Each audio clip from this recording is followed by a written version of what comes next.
There are so many better ways that race could have finished. Lesson from the brain, seeing the beauty through the.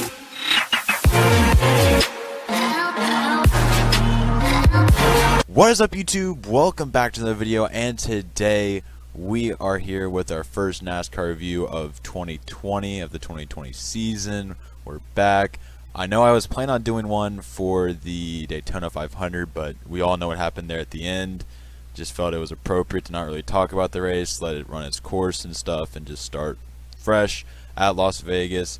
I do want to quickly touch on that situation. I want to say that I'm very grateful for Ryan Newman, or I guess I don't really have a reason to be grateful, but I'm very pleased and happy to see that Ryan Newman was able to get out of there seemingly scotch-free. I think that he had a head injury they actually did finally come out and say, but being able to leave the hospital 2 days later with his girls when everybody thought the worst was truly a great thing to see, and glad for Ryan Newman, and it seems like he's going to come back into the car, so I can't wait for that. But that is not the topic of the day. Today we will be recapping the Las Vegas race, and we're going to have it was a very roller coaster ride of the race, and I can think of 5 to 6 different winners that were probably more deserving than Joey Logano, who won the race. Spoiler alert. And he definitely was one of the best, consistently up there all day. I'm not saying that, but it's just there was plenty of other ways this race could have gone, and I feel like that was probably the worst possible finish for me, at least, to occur. So we start in stage 1, and right off the bat, Daniel Suarez, who was already starting at the back, tanks and just doesn't get started, and caution comes out at lap 1. After that, it's like a little Harvick MTJ action.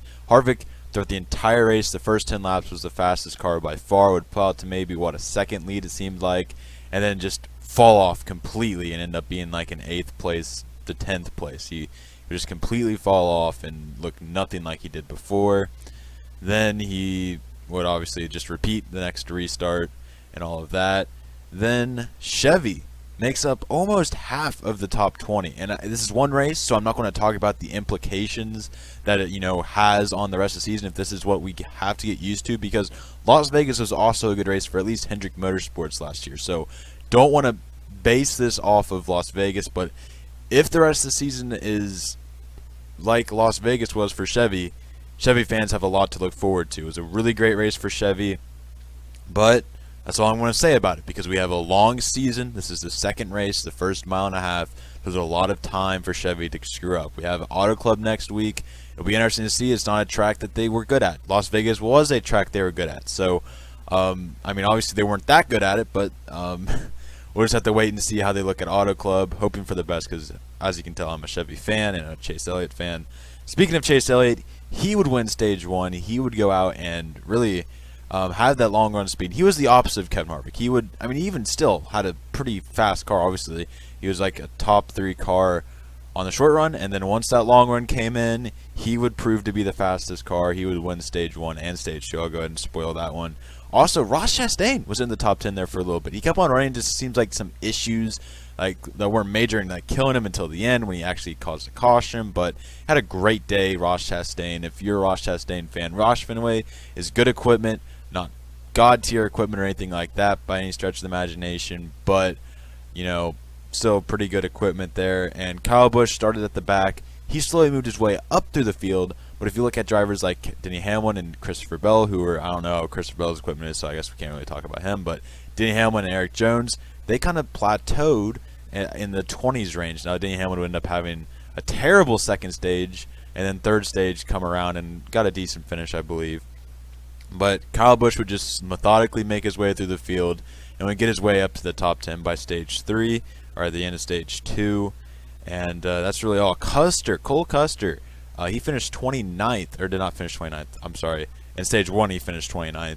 And a lap down. Not what you want to see if you're a Custer fan, because we know how he didn't have the best start to Xfinity Series. Hopefully we won't see a similar start to the Cup Series. But so far, he's worse than John Hunter Nemechek right now in the rookie standings. On to stage 2, John Hunter Nemechek was the highest running rookie for a small portion of stage 2. Just thought I'd point that out. He had a pretty decent race, a pretty relevant race. I was very surprised and pleasantly surprised to see John Hunter Nemechek do pretty decent today. But obviously we're talking in comparison to the equipment he has and what that 38 was doing last year. But moving on, Jimmy Johnson would, finally, he seemed to be kind of sitting right outside the top 10. He would crack the top 5 and sit around 6th and 7th throughout stage 2, and it would be a top 10 car all day. We could see a lot of team battles. This is in first and second stage. You would see Penske, all 3 Penske cars going at it, and then you would see Johnson, Bowman, and Byron all going at it there, and they're all right kind of in the same area. So it was kind of interesting to see them all battle each other. It's not something you see every day. But at the same time, it felt like Penske and Hendrick were, running up front all day. SHR was kind of middle pack. I feel like Almirola was a top 10 car seemingly all day. Kevin Harvick was a top 5 car when he was the best car on the short runs. But then Boyer had a meh day, and obviously Custer, we talked about him. He had a terrible day.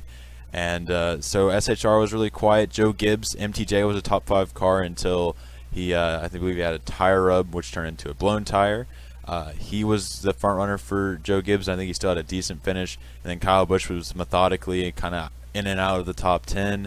And then Eric Jones, he wasn't even a top 20 driver, and neither was Denny Hamlin until the 3rd stage. So, 2 heavyweights, 2 teams that we thought were the top 2 teams in the sport, had really quiet days, and then 2 teams that we saw as 3rd and 4th had really great days. So I love seeing it. I mean, those are 2 teams that I've been rooting for, except I hate Joey Logano. So anyways, moving on, like I said, Chase Elliott wins stage 2, and Stenhouse gambled, and this would prove to pay off later in the race. They tried the strategy. It didn't work the first time, but they tried in stage 3, which stage 3, I don't remember much of stage 3. I was on the toilet during stage 3.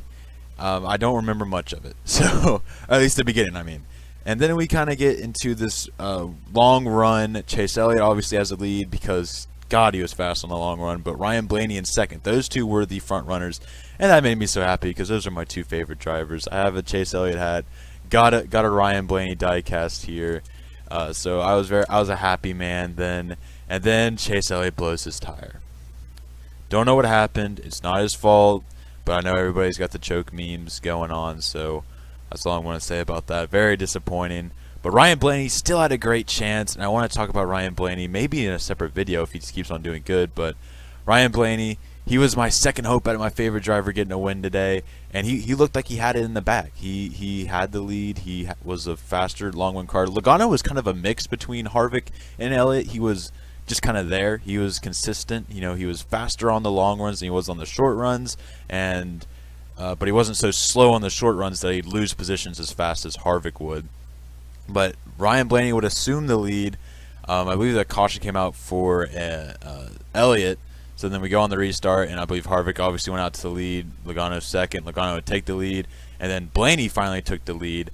But then Alex Bowman comes out of nowhere. Bowman, the showman. I believe he had to have been 4 seconds back at one point. Comes all the way back to like 7/10 behind Ryan Blaney, who's leading. Within the span of 10 laps, he comes back and is, battling for the, not battling for the lead, but he was in contention for the lead. And then Ross Chastain wrecks. And I'm not hating on Ross Chastain, but this is the point where everything went to shit. And this is where what is Alex Bowman's crew chief? Greg Gives. This is where his inexperience really showed, and I don't know what happened to Todd Gordon, but he made the same mistake. Now, obviously, whatever the leaders do, everybody does the opposite, so I think we can't really truly pin them on this, but they pit, they went to the back, Joey Logano stayed out, and he won the race. So all I'm saying is it looked like in that situation with the caution that happened on I don't even know what happened on the last lap. Matthew Benedetto finished second, so I'm still a happy person right now. But yeah, I don't know. I don't even want to begin to try and explain to you what happened on that last caution. If you didn't see it, go look it up. I'm sure there's a replay on YouTube. Look it up. But it was a insanity. Well, let's just say that, which was a common theme throughout this race with the restarts. But it was definitely an interesting race all around, which we'll get to in just a minute. But yeah, Blaney Bowman really screwed the pooch there, and should have been 1-2. Should have been a great battle. I mean, this was the race I was looking for. Ryan Blaney versus Alex Bowman, probably a 5-lap battle there. That would have been a great finish to this race, and I was excited for it because it was going to happen. Bowman was catching him about a 10th a lap, so maybe he wouldn't have gone to him. I don't know, but it'd be so much better than Daytona racing at Las Vegas with Joey Logano winning it. Like, not even the Daytona racing part, just Joey Logano winning it is just the saddest thing. Having to hear him go like this, talk like this. I mean, it's sad. It really hurt my heart because we could have had a Elliott Blaney battle. We could have had Elliott win, which would have made me happy, but nobody else probably would have liked it if he dominated. But yeah, so we could have had so many better finishes, and then Joey Logano just steals the win. Matt DiBenedetto was there though; he had second. So, but let's go ahead and get into these finishing results. All right, here are your notable finishes. Joey Logano got the win. Like I said, there's a lot of drivers. He wasn't the most deserving, but I'd say out of this top 7, was probably the most deserving. I mean, he had a fast car all day, so just because I hate him, I can't say he didn't deserve it. So good race for him. Matt DiBenedetto in second place, though. You know I'm a big Matt DiBenedetto hype train fan. Was he a second place car? No, not by any stretch of the imagination. But he worked his way through the field today and didn't have the best starting position. I feel like 18th.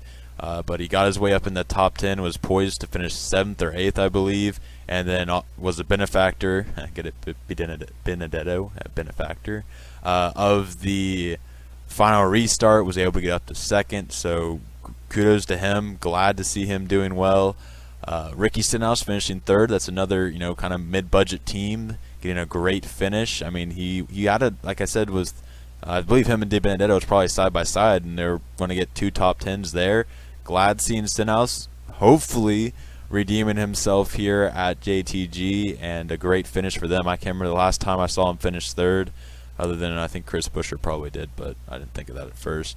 Austin Dillon 4th place. Here's another guy looking for redemption in Austin Dillon. Actually, we got 3 drivers here looking for redemption if you look at 5th place as well. But Austin Dillon, he was in and out of the top 10 all day. A great top 15 day for him. Turned into a 4th place finish because of that restart, and more power to him. I mean, I've hated on him a lot on this channel, but if he can go out there and get these results, I can't argue against that. And I don't have a problem with him personally. It's just his performances have not been up to par. So if he can carve out days like these for the rest of the season, I'm not going to complain at all, and probably praise him a little bit. But moving on to Jimmy Johnson, even though he was not the fastest Hendrick car, that was obviously Chase Elliott and Alex Bowman. At least Alex Bowman at the end. He had a good top 10 day throughout the day and turned it into a top 5 with that final restart. Glad seeing him up front. It was definitely a different mood from that of last season. Last season he seemed to be going back as the race went on. This year he improved as the race went on, which is something you always like to see, and definitely a good thing out of Jimmy Johnson. There was times he was in the top 3, didn't last very long, but definitely an improvement on last year, and glad to see that out of Jimmy Johnson. But Bubba Wallace in 6th place. I'm not sure where he came from. I'm not going to ask. Don't really care. Glad to see him up front. And maybe this is a momentum boost. I mean, at the end of the season last year, he did seem to be getting better finishes, getting in the top 15 more often. So maybe this will become more of a normal thing for him. Brad Keselowski in 7th place. I am slightly concerned about the crew chief change. He seemed to be a little bit off pace from Ryan Blaney and Joey Logano, which is something I remember Ryan Blaney seemed to be. He seemed to be like a top 10 car at the bottom of the top 10, while Logano and not Blaney, but Keselowski were at the top of the top 10. Top 5 would be what that's called. And Keselowski seemed to reverse the roles. They seemed to reverse roles, as Logano and Blaney were in the top 5 all day, and Keselowski sat at the bottom of the top 10 all day. So could this be because of the crew chief change? We don't know. We'll see. But still a strong day out of Keselowski. He had a point in the race where I feel like he fell out of the top 15, but was able to come back from that. Kevin Harvick, we already talked about him. He was I thought he had to win the bag. I told Chenry, this is a win for Kevin Harvick because it's just a restart, and he's like 10 miles per hour faster than everybody on the restart. So still an 8th place day. better than all of his teammates, so he can't really complain about that. SHR better get stronger here, because I mean nobody really. I think Boyer finished 12th, if I'm not mistaken, but not a great day for SHR. But Kyle Larson, 9th place. This is the consistent finishes I want to see out of him. If he can, I mean, he never was the fastest car at the beginning of the race. He kind of looked like he might be able to, have some speed, but it's kind of like, with Kevin Harvick. He would have speed at the beginning and fall off, but he was in the top 10 all day, which I can't complain with. And if he can just keep on doing that and not try and push his car to the limits, I mean, I don't see any problem with that. And he'll have a couple races where maybe he'll get a win or two. But 10th place, Ty Dillon. I even wrote this, and I'm still surprised about this. 10th place. He was looking pretty good. He was in the top 15 at some points. So that's something you don't expect at this 13 team at a 1.5-mile track. So shout out to Ty Dillon. I mean, I've always thought he's the better Dillon brothers, brother. And yeah, 10th place finish. Great job. 11th place for Ryan Blaney. Just put him there because we've already talked about his day. He was a top 5 driver all day. And if you go back to my Penske season review, I said if he can, do what he did at the end of last season, if he can continue that momentum, he can really, shock the NASCAR world this year. And so far, he started out, he was top 5 all day long. I can't really think of a time he wasn't in the top 5. So that's really what we saw last time. We saw that at the end of the year. So nice to see him, kind of convert that to this year. Alex Bowman, he was again top 10 all day. Like I said, with a lot of people, a lot of the people that were top 5 all day, you're not seeing on this list, but we'll get to him in a minute. Ryan Blaney, though, God, I am on one today. Alex Bowman, though, he had a fast car in practice, and I had actually kind of saw him having a good race, but he just kind of faded and he just kind of sat, and then all of a sudden, at the end of the race, he went off and he gained a lot of time. I'm not sure the exacts here, but gained a lot of time on Blaney and looked like he was going to at least be poised to get a second place or, who knows, battle for the lead. Had a fast car there at the end. Unfortunate that Chastain had the wreck. Also, I just put Kyle Busch here on 15th because there wasn't really anybody else notable above him, but also I guess Chris Buescher 14th was kind of cool. But going through here, Coil of Joy finished 16th. Yes, I'm looking at my phone. Don't make fun of me. Denny Hamlin finished 17th. Tyler Reddick 8th. Cole Custer, despite having a pretty bad start to the day, finishes 19th. Martin Truex had a great start, but only finished 20th. Byron was up front at the beginning, had a tire up. He was on the front row on the restart, I believe. Final restart, and finished 22nd due to a tire up. That is tough because he was another top 10 driver all day. Also, Eric Almirola 21st was a top 10 driver all day. Eric Jones sat in the 20s all day. I never saw him. I didn't see him all race at all. So definitely wanted to fix that. John Hunter Nemechek, like I said, he had a pretty good day, honestly, for that 38 team. Definitely pushed its limits, and you like to see that. Chase Elliott finished 26th. He was the fastest car all day, let's be honest. Except for Harvick on the short runs, he was the fastest car. And it's really unfortunate to see his day end something out of his control. But it happens. You hate to see it, though. Ross Chastain, shout out to him. He was a top 10, borderline top 10 car all day. So definitely, I mean, that's what Ryan Newman usually gets out of it, a top 15 car. So definitely like seeing someone young getting about the same out of it as someone old. So going through here, there's nobody really else. Christopher Bell finished 33rd, and that's really about it. Christopher Bell, he was looking good. He was just outside the top 20. I mean, it's his first race, or I don't know. I can't really. It's really the same thing with Cole Custer. It's too early to really tell. But I'd say Tyler Reddick. I'm not sure where Tyler Reddick finished. He probably had the best day of any rookie, I would say. He seemed to be able to avoid trouble and sometimes run, in the top 15. I think he was really the only rookie to hit the top 15 besides John Hunter Nemechek. So, yeah. But that's really all I got for these race results here. A lot of young drivers were in the mix today, which is something that I've been waiting for since 2017, since Chase Elliott and that Denny Hamlin situation. I've been waiting for the young drivers to finally shine, and it looks like today they at least made a positive direction. There was young drivers at least in the top 10 or in the top 5. at all times. I mean, they really did surprise me pleasantly. The veterans were not as savvy. Obviously, a veteran ended up winning, but the young drivers didn't fade as the race went on like they usually do. They, throughout the entire race, consistently competed with the veterans, which is always a nice thing. And yeah.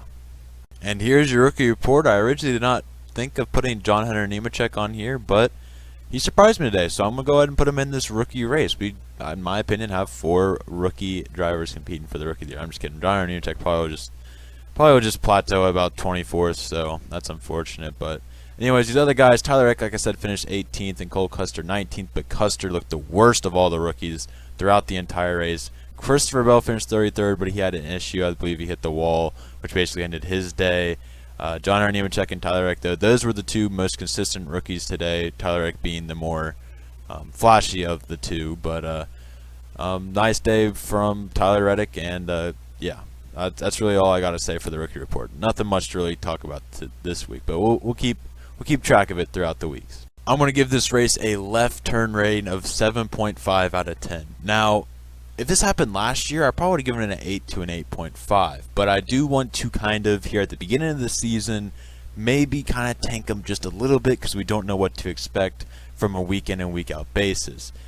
If this were to be later in the season and we knew what the type of races were this season, it would be higher, assuming that the races are better, or if they were worse, or sorry, if all the races were like this, then this would be a 7.5. If the races are worse than this, then it would be probably an 8 to 8.5. If they're all better than this, it'd probably be a 7 to 6. So what I'm saying is it's so early that I don't want to like give a 10 to this one and then, you know, Kansas or something be a better race. I want to kind of make this the median here, and if a race is worse than this race, I'll probably, you know, put it lower obviously, and then higher if I feel like it's better. But this race is a great race. If it was last year, like I said, I'd probably give it an 8 or 8.5. It was entertaining pretty much throughout, I would say. The leader couldn't really get too far in front of second place, and there always seemed to be a lead change. It would go Harvick, Logano, Elliott, then Elliott died, then Truex also at the beginning would take the lead as well. And Truex was able to match Elliott's speed on the long run pretty much. Then Elliott would eventually, you know, take it, and then you know, but Truex would stay close. But the leader couldn't really get comfortably far from second place, and when he maybe did, it seemed like a caution came out. But I feel like anytime there was potential for a battle, a caution, lap car would get in the way, and it was just unfortunate. But like I said, a good median of a race here, not bad at all. Definitely, for me at least, an above average race at Las Vegas. But yeah, I think there's just the potential is just what's hurting me. The potential for that Bowman and Blaney finish has just got me heartbroken. But all in all, great race. That is the left turn rating. And that is all I got for today. It's probably a longer episode. I gotta figure out ways to get these shorter. I just like talking about everything that's going on. And if you guys did enjoy, make sure you like, hit the subscribe button, and comment down below your guys' thoughts. And Las Vegas, we're on to Auto Club next week. So I feel like we skipped a week of racing because of Atlanta. But well, it'll be interesting to see how Auto Club is. No, if I were to pick someone early, Chevy's looking pretty good. So I'm gonna go with Kyle Larson maybe, because you know 2 mile tracks seem to be his forte. So we'll just have to wait and see how everything goes there. I like seeing some of the young guns look good, as well as Chevy looking good this week. And be sure to comment down below your guys' thoughts on that. And I'm not going to hold you guys anymore. I'll see you guys in the next one. Peace out.